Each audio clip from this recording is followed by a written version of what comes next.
ଏକ ଠାରୁ ଅନେଶତ ପର୍ଯ୍ୟନ୍ତ ଥିବା କ୍ରମିକ ସଂଖ୍ୟାମାନଙ୍କର ସମଷ୍ଟି ବିଷୟରେ ଆଜି ଆମେ ଶିଖିବା। ଏହାର ସମଷ୍ଟି ହେଉଛି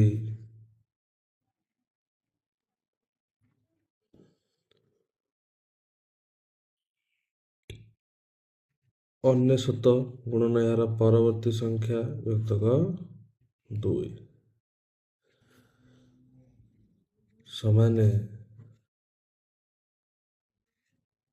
50 ଦୁणे 100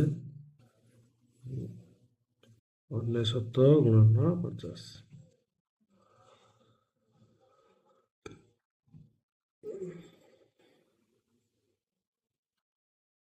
ନପଞ୍ଚା 45 ନପଞ୍ଚା 45 ଚାରି 50।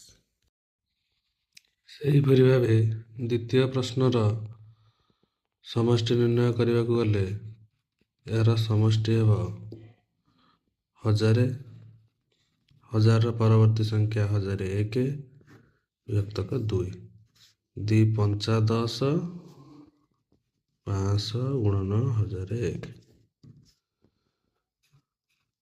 5 के 5 0 0 5 के 5। ଏହି ପ୍ରଶ୍ନଟିକୁ ନିଜେ ନିର୍ଣ୍ଣୟ କରିବାକୁ ଚେଷ୍ଟା କରନ୍ତୁ।